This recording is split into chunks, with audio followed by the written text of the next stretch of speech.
the knowing and what not to know. Keep that same energy.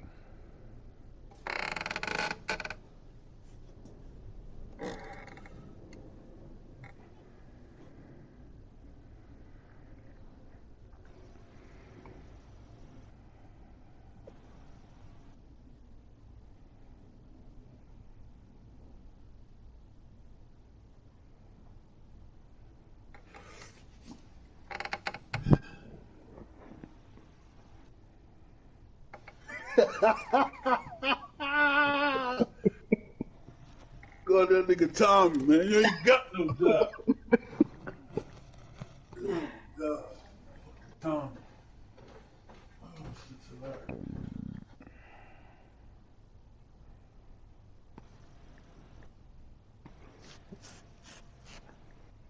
Nigga ain't got no job.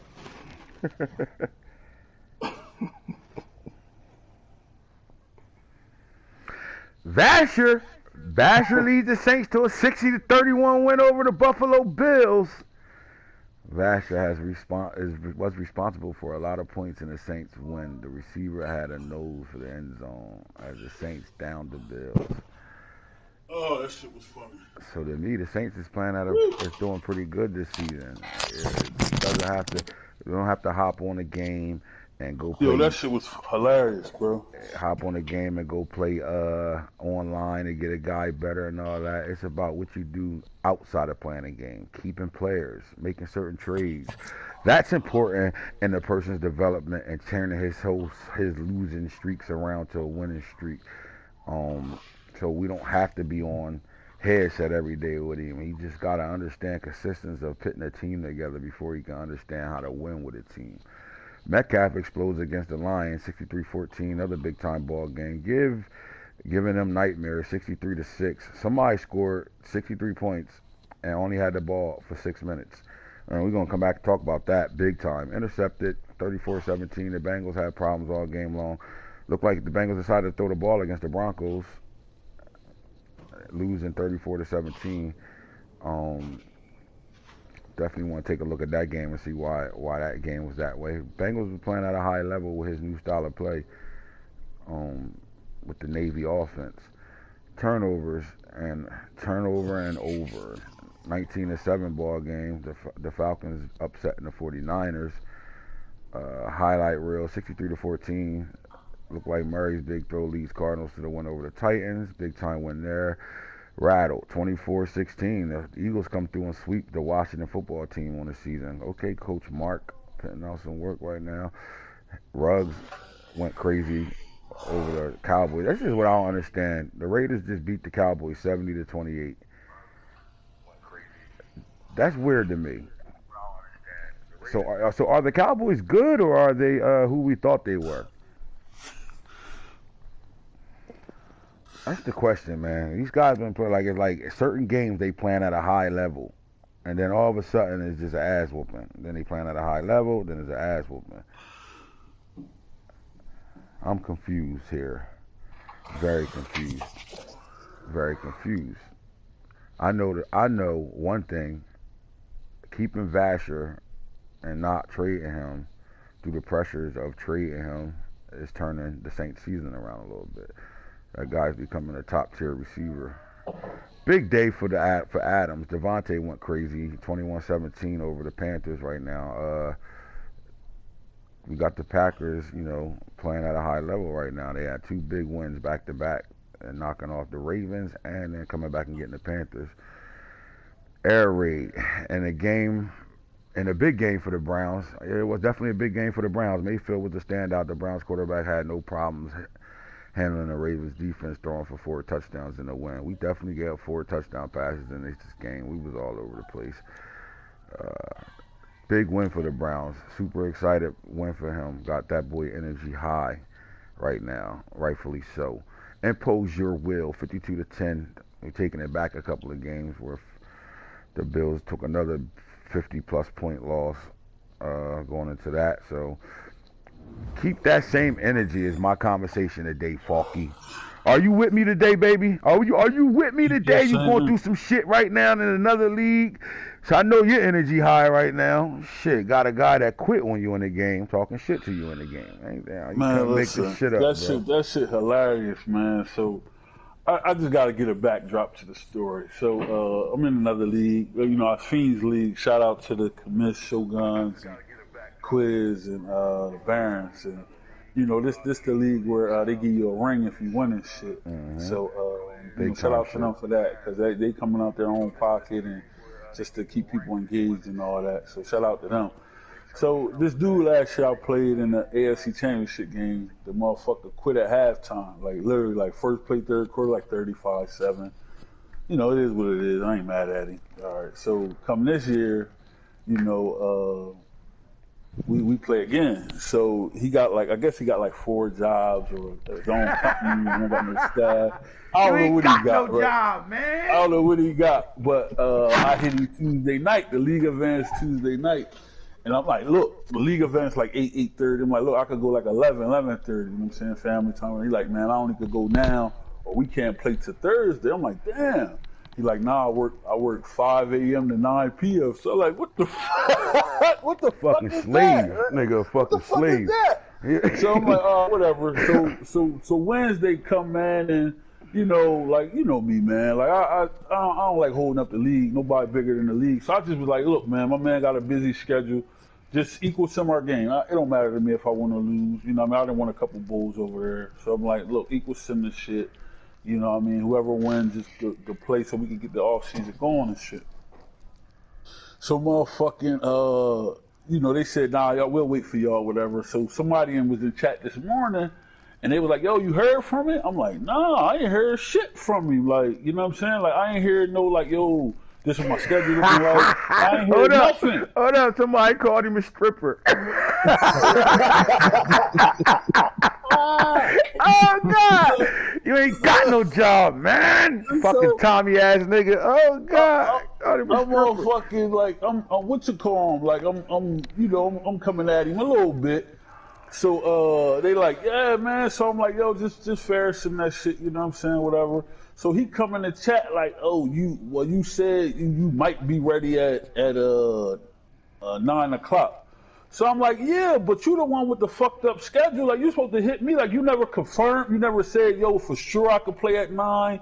I said, just hit me. I might be free. Like, hit me. I don't know what I'm going to be doing 2 days from now. But I haven't heard from you. You got the wild schedule. So he in chat like, oh, well, you know, I'm working all these jobs, man. That's when I can play. So my thing is like, look, bro, like, I ain't, like, my time valuable too. Like, you know what I'm saying? Like, you just ain't gonna dictate to me. My own wife don't even dictate to me certain shit. So I'm not gonna let you do it. Right. So he getting all mad in chat. So I'm like, look, listen, I ain't free today. You want to be a dickhead? I ain't free today at 9 o'clock now. I ain't free. I'm free 5 to 8. So he like, all right, so now, yeah, I'm like, still, man, though. He on the pole right now. Yeah, I'm like, nah, fuck this nigga, set my force like that, right? Oh, God. So we get done arguing. So mind you, I did tell him I'd be free 5 to 8, but this was early this morning, like 10 o'clock in the morning. He hits me exactly at 5 o'clock, like, let's go. Oh, so I don't even look at the phone because I don't got nothing planned. I don't got nothing scheduled. I don't even look at my phone. Like, you know what I'm saying? Like, he ain't never confirmed a time. I just told him what time I would be free. But he never said, all right, we can play at 5. He hit me exactly at 5. Like, well, fuck it. Yeah, let's go. I'm leaving work now for an hour to play. So now you leaving work now. So why can't you leave work yesterday? So now I'm on my shit like, nah, I ain't playing this motherfucker, man. Nah, fuck that. This nigga sitting there again, dictating time, dictating when he could play. Nah, I ain't doing it. Right. So then he like, oh, well, nah, I ain't home now. Huh? You ain't home now, so now he playing games. But he said 5 o'clock right now. Let's go. Yeah, Let's he said play, 5 o'clock. So now he playing games and shit. So he just hit the funniest video ever said. So this nigga was like in a fucking parking lot. So he was like, yo, I'm leaving one of my minutes. Hold on, I'm going to play this shit for y'all. Play it. Hold on. Give us the visual. Play it. Hey, wifey. Hey, hi. I'm going to play this for you. What's up, wife? For y'all busters who think I ain't pull up to my other job, it's my other office over here. So I'm already here. But I leave where I'm at. so I can go home and play this bump. Champ. He took a video of him in the car. Oh, God. He said, "This is my other job right here." And shit. That shit was hilarious. Like, I'm pulling up to my other job. But this was my point. My point with the whole shit was I was being a dickhead, but I was being a dickhead because it's like, look, man, we all grown. We all got shit we got to do. Communicate. You feel me? At the end of the day, communicate what's going on.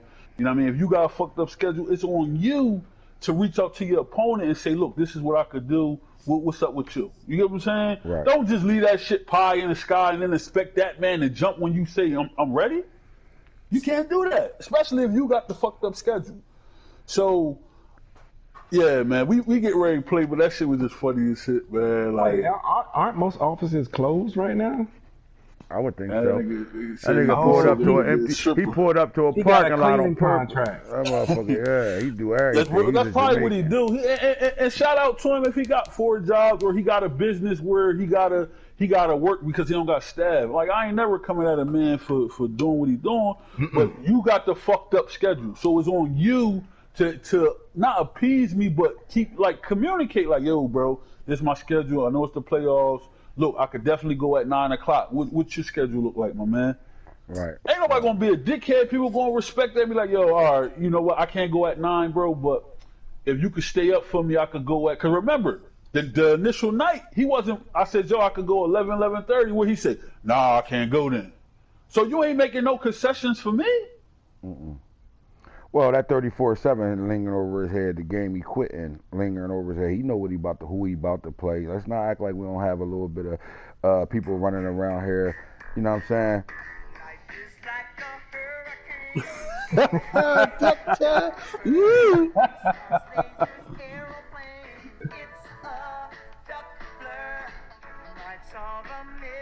Oh my God, that shit was funny though. That whole video just made me want to play the game.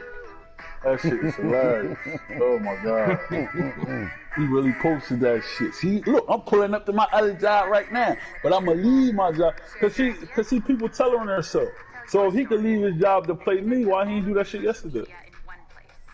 Remember, he said I can't play at all on Wednesday. At all. You see the fuck shit I'm talking about? Oh, yeah. But now I done called you out and shit, and you're a little mad. Your feelings hurt. Now I can leave for an hour. Man, we need this game broadcasted, and we need to better. Oh yeah, I'm away. Right I'm away. Yeah, He home, so I'll put it up with shit so y'all can watch this shit. All right, so we back. Real Draft Talk, motherfucking episode 12. We on the building right now. We are flying through season 1. At the end of season 2, first season we're actually playing. We're flying, and we got some guys that's winning some ball games and playing at a high level and getting wins and being in the chat all day and night long about their dubs right now, and it is fun. The league is off the hook. I am enjoying it. It's to the point where it's a headache at times, and it's great at times, and it's just a headache at more times. So we got some things to talk about today right now, but I'm going to start off with the NFL standards. We got to talk about who's doing what, how they doing it, when they doing it, why they doing it. So, of course, you know me. We get into our BCS. I don't have hitter here, so I got to do it myself. Right now, the Chargers are sitting at 10-0. If not the youngest team in the league, they are the second youngest team in the league right now. These guys are playing more rookies on the field right now in the Real Draft. Outside of the Ravens, these guys have the most rookies playing right now, and it's no excuse. They are 10-0 with rookies running around here with a bunch of little dumb, good players, but dumb as hell on the field, still getting it done at a high level and winning some marquee games at that right now. 422 points they have scored, 166 points they've given up. They're on a 10-game winning streak right now. Seahawks turn the corner as one of the top 10 teams to play with when you start a franchise, period.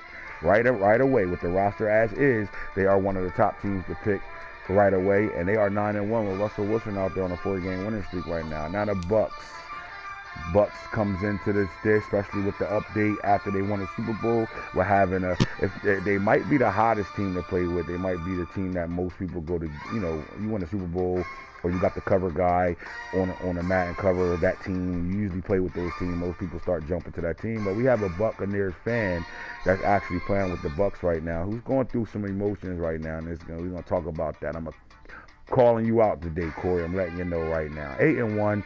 sitting over here with 311 points, 126 versus Browns. 9-1 Browns right now. This guy is happy as hell right now because he's playing at a high level. Now, in the league, if you look at teams right now, what we're going to do, go through some teams. This guy got the best team on the game right now, and he's making them play at a high level. They won the Super Bowl in the sim season. They went 19-0 in that sim season. So he's continuing that vibe right now, and we like it when we got new members coming in the league and playing at a high level right now.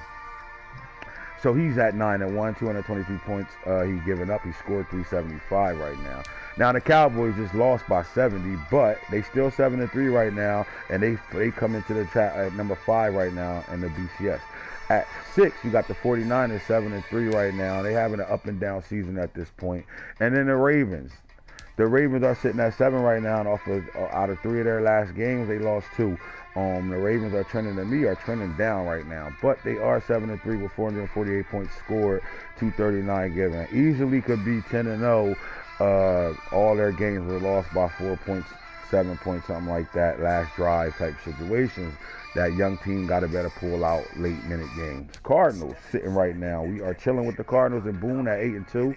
So we know eventually when the league advances, these numbers will change. Cardinals, Packers will definitely jump in front of the 7-3 teams right now. So the Cardinals are sitting at 8-2 with 361 points they scored, 222 against. And the Packers, the quiet Packers, again, when you talk about teams to pick on a game, when you start a franchise, the Packers might be one of the most solid teams to pick. They're definitely in that top 5. Coach DC 404 under the radar right now at 8-2 with 277 points scored, 196 given up. You play a close game with him, you're going to get out-coached in a football game where if you don't put it together, you lose that ball game. The Raiders and Coach T over there at 7-3 at 10. That closes off the 10 right there at 7-3. 414 points. T is up and down right now. He looks like the old T in Game of Thrones at times, and he looks like the new T that doesn't have those type of players over there at times. So we looking at these teams down the stretch that are going to be a problem down the stretch, period. So the guys that's usually winning ball games are still playing at a high level, and we got some new guys that's playing at a high level as well. I definitely want to give a shout out to the coach sitting at 6-3 at the 11th spot right now. These guys too are flying under the radar, and I think they are playing at a high level right now. But when you go look at some of these teams, man, first of all, let's talk about the energy that's been going on lately, man. The energy has been crazy lately. We need to calm some things down right now. So let's talk about it. All right, so let's get into some of the activity that's happened over the last couple of days right now. So we get into a situation where the Bucks are playing the Rams right now. All right. Now, I'm not a fake ass guy, bro. I think I'm one of the realest niggas in this league. Period. So I'm gonna be real about everything I'm saying right now. I don't care how you feel about what I'm saying right now. Most of y'all got my phone number. If you don't like what I'm saying, then we could deal with it through a conversation. Period. So here we go. We have the Bucks playing the Rams in a situation where they both got 2 defensive players that are looking to be that to win an award right now. So we're looking to see who has the most interceptions between Darwin James and my player Trey Washington. All right, so they playing in the game, and what happens is this: the Rams is getting his ass kicked by the Bucks. The Bucks has 3 interceptions with his player. They in a race for the most interceptions on the season right now. And the Rams know at this point the Bucks got 3 of them with Darwin James, and he's going to lose that race. So he turns his attention onto the tight end situation, which we have the Bucks playing a tight end, a wide receiver that's a Pro Bowl wide receiver for the last 6 seasons in real life, sitting at tight end right now, which becomes a huge mismatch on the game. Now, within our rules, at 222 pounds, 6'2", 92 speed or under, he is able to move this guy there. But in an exception to this rule now, here's the thing. We honored the rule. But within that, when we first had this conversation with Corey, we said no to it. But the rule said he was allowed to do it, so we honored it. The problem is we are subjected to be able to look things over and make sure we're keeping up with what we need to be doing in our league. All right, real draft means exactly that. Everything we do, we want it to be as real as possible, closest to the NFL as we can. So having a Pro Bowl receiver that has good speed and is one of the best top 5 receivers on the game at this point, at tight end at a mismatch. You don't have to throw this guy the ball 10 times a game to show that mismatch. The fact that he's there and attention goes there, and the fact that there's not a linebacker or safety that can stop this guy, I'm confused. Simmons in first. Yeah, don't worry about that. We not saying Simmons ain't the best guy.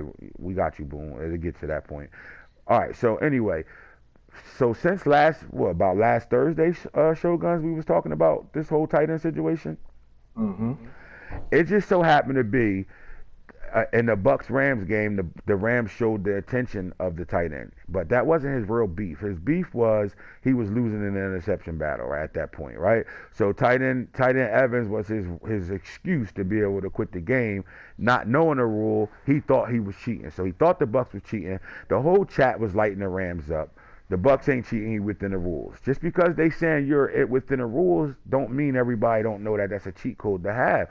And I mean, at the end of the day, you want him there for a super advantage at the end of the day. My take to it is, Corey, you are a very good player in this game. You are a top tier guy in the league. You don't need those type of advantages to be who you are. All right, I think that move wasn't for anybody but the dog guys that you're going to have to play later on down the line. So you need that advantage there, which is fine. In my eyes, I don't care if he's there or not. He's following the rules. It's no problem. But as the league is complaining about this becomes an issue that we have to talk about amongst the rules committee, which we did last Thursday. Today is Thursday. This happened 2 days ago. Last Thursday, it was approached to me where we spent 2 days on this trying to change the rule. And the main thing was, we're changing the rule, or we're going to allow this to happen at the end of the season, or are we going to change this immediately? So for the next week, damn near, it became how we're going to do this moving forward. Are we going to change it now, or let it go to the season is over? Well, I made the decision to change it now.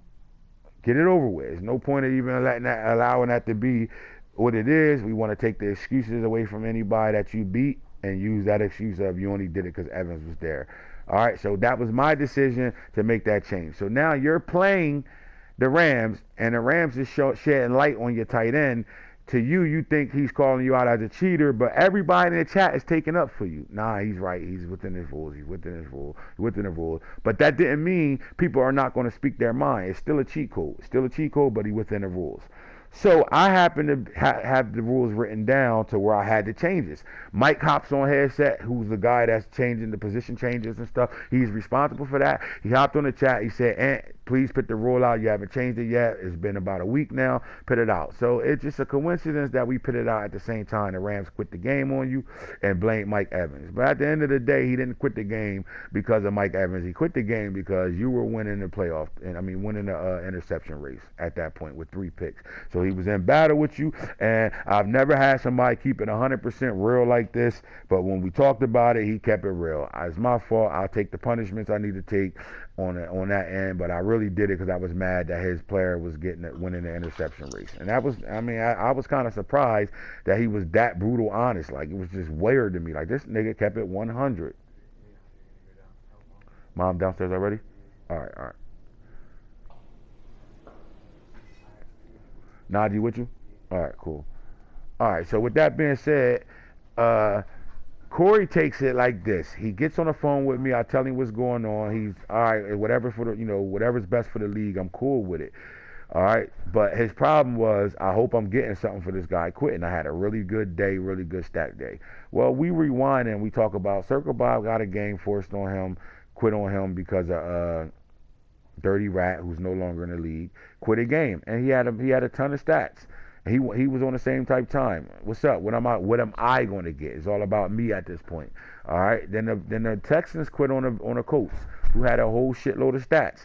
Again, it's on me. What am I going to get? You feel me? What's going to happen on it? Out of all 3 of those games that quit, the coach, young Max Payne, is the only one that didn't complain about what you going to give me. So what happened was the rules guys came up, the disciplinarian guys came up with a 3-game suspension where you take 3 forced losses and you lose a player trait Period. Not no lose it for a couple of games. You lose that trait for. It wasn't no giving you a first round pick or giving you something. That's not what it was. So now that upsets Corey a little bit more. Wait, I'm not gonna get nothing about this. Fuck that. Y'all changing the rule and making me moving a guy that was legally at the position, and now y'all making me change it because of this guy. So you got this new guy in here dictating shit.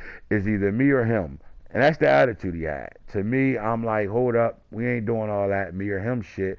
First, I got to get you to understand that it's not about the Rams at all. We just not going to do something for you that we didn't do for the other guys that had to go through a game that was quit on them. Simple as that. We're not handing out nothing to nobody. Nobody's getting a handout in real draft at all. No handout. Simple as that, right? So now, with that being said, once a guy quit, you have the opportunity to play the computer. Most of you guys that play the computer know how to dominate the computer. That's your chance to get the stats. You're never going to get the same stats again, but you got a chance to get the stats back that you need. It's your choice to play that game or not. So going forward, he has the Falcons. And then in my opinion, they've had 2 times to play each other already, and both times it's been an issue with scheduling. I don't know if that's ducktails, or woo-woo.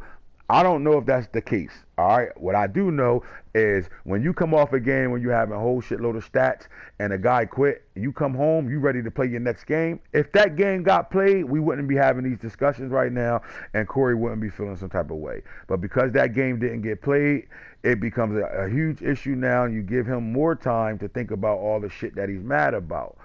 What I need for guys to understand is this: we're not perfect. We're not going to get everything 100% right.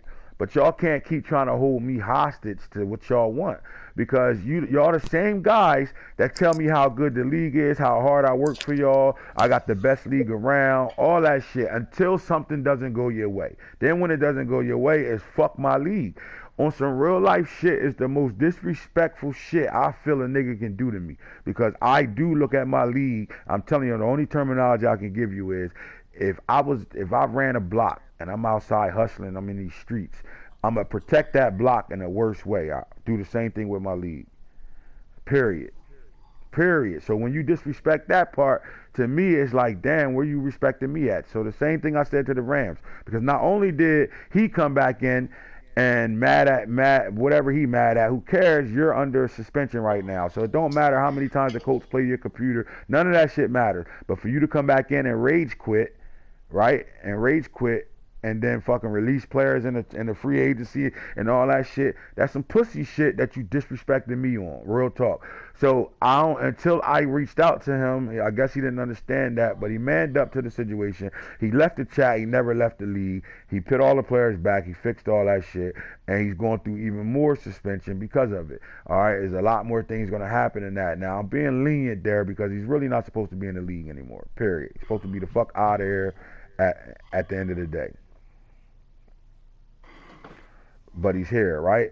And the whole thing is this becomes me wanting people to enjoy the league, and I do a lot to try to make sure I cater to everybody's needs and make sure everybody's on point and having fun. But at some point, y'all got to stop doing this shit. Like, it's a lot. This happens a lot. We lose a lot of players because of the same shit. You can't be a guy that tells me to my face and talk good about the league all day long, and as soon as something don't go your way, you're the guy that's quitting the league and blaming everything on the league, right? So keep that same energy. That's the title of this shit. Keep that same energy. Listen, Corey is a really good player. He's a guy that we consider a lifer in our league. But at the end of the day, not one man is bigger than the league, period. So, again, I hope he understands where we at with this. And going forward, I hope he understands it. But I do want him to know the Rams is not the deciding factor of who and why we decided on what we doing with the tight end rule. There is no tight end in this league that's 225 pounds, period. That's the first thing we saw. So on the average, it's 240 pounds, and that's that. So we not coming off of that, period. So we understand that. That rule came over from Game of Thrones, where we had pretty much mutt players running around everywhere, so we allowed it. Now, Mike Evans gets about 31, 32 years old. In our opinion, then you can revisit him going back to tight end and with his X factor ability. It changes things now, though, right? But right now, in season 2, Mike Evans is one of the top tier receivers in the league. He needs to be at receiver. All right, now again, let's get this straight. Corey did nothing wrong. He followed the rules, so the Rams can sit here and call him cheaters and quit and all that. But at the end of the day, I know the truth. The Rams know he wasn't cheating. The Rams was just on some gay shit at the end of the day. You can't call it nothing more, nothing less. He's on some gay shit. He was mad. Darwin James had more interceptions in that game, and he was going to lose the interception situation. So now he's going to lose some shit there. Now your my player is going to get touched. No homo. Simple as that. Flat like that. So with that being said, let's continue to move on. The narrative spinning. That got to change, fellas. The narrative spinning got to change. Here's the thing. At the end of the day, man, nobody's trying to see anybody at any moment hurt in any way. We don't want to see, like, there's no ill will in the way we move. None. I will ask you this, Falky. Do you feel like you abuse your power and ill will, and because you got a problem with somebody, you want to make things worse for people? Not ever. It's the opposite, man. I mean, people may, from the outside looking in, it may look like that, but you know, my intention is always to build the league up and build the players up in it, man. You can't want to always win.